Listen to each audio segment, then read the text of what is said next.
ERi-TV dear viewers, welcome to English News Broadcast with me, Bersaba Taghla. Coming up are the major headlines for today. Eritrean nationals in Saudi Arabia expressed resolve to strengthen participation in national affairs.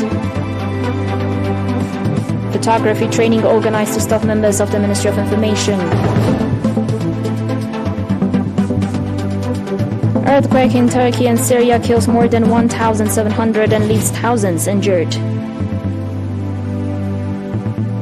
And crunch week for Macron as French Parliament debates pension reform ahead of strikes.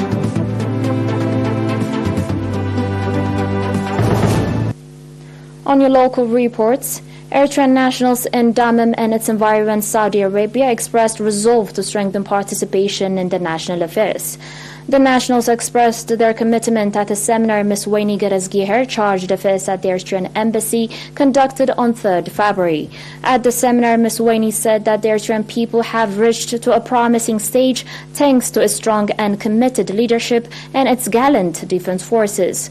Ms. Wayne also gave briefing on the activities implemented in 2022 in terms of strengths and challenges.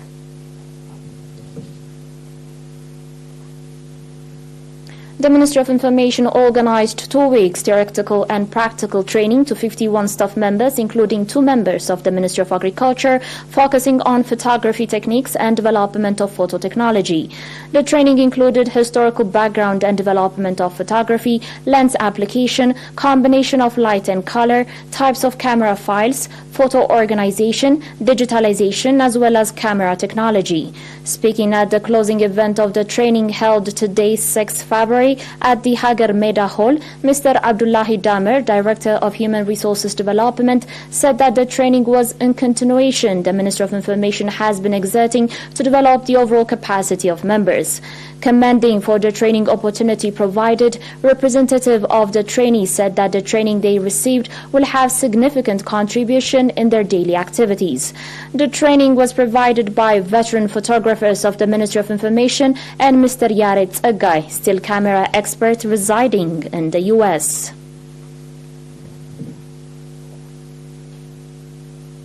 On your last local report, at a meeting conducted in Ginda subzone on 1st February, call was made to conduct sustainable awareness-raising activity with a view to control deforestation at the reserved lands in the northern Red Sea region, indicating that without active participation of the public, the effort to develop forestry and wildlife will not be successful. Captain Tsahaye Tekler, representative of the Forestry and Wildlife Authority, called for active participation of subzonal administrators in the effort. Captain Tsahaye also said that about 80,000 tree seedlings have been planted at the reserved lands and called for strengthened follow-up for their safety and sustainability. Pointing out on the significance of preservation of reserved lands in the development of the ecodiversity, Mr. Omar Yahya, administrator of the Ginda subzone, said that the subzonal administration will give priority to oversee the safety and sustainability of the reserved land in the subzone. The participants of the meeting on their part conducted extensive discussion on the issues raised at the meeting and adopted various recommendations.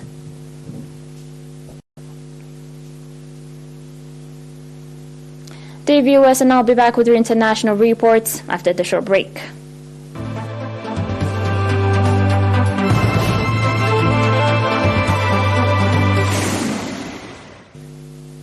Welcome back.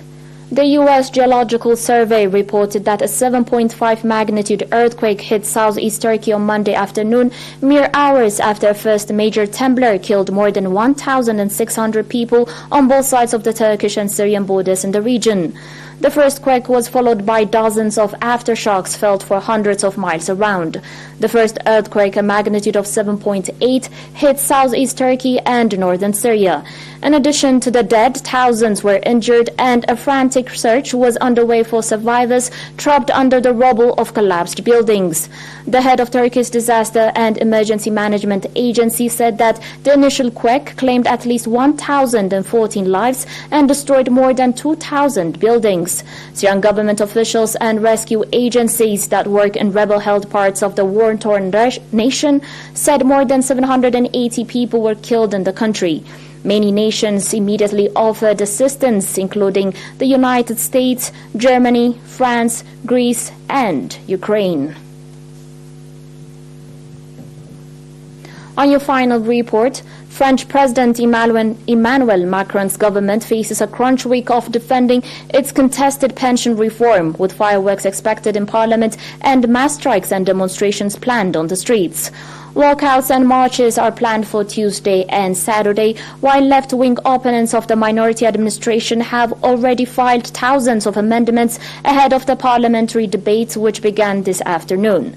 Trains and the Paris metro are again expected to see severe disruptions, according to operators, and around 1 in 5 flights at Orly Airport, south of the capital, are expected to be cancelled on Tuesday. Macron's plan to raise the age of retirement is a flagship policy of his second term in office, which he defends as essential given forecasters for deficits in the coming years. But it is widely unpopular, and last week's demonstration brought out, according to a police count, 1.3 million people nationwide, while unions claimed more than 2.5 million attendees. Either way, it is marked as the largest protest in France since 2010.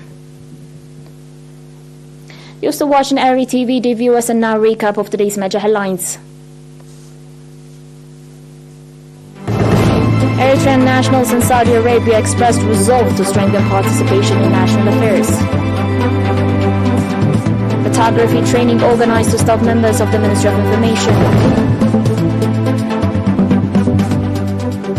Earthquake in Turkey and Syria kills more than 1,700 and leaves thousands injured.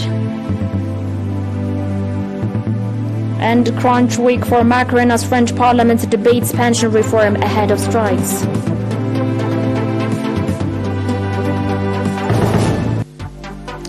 Dear viewers, that was it for today. Thanks for watching.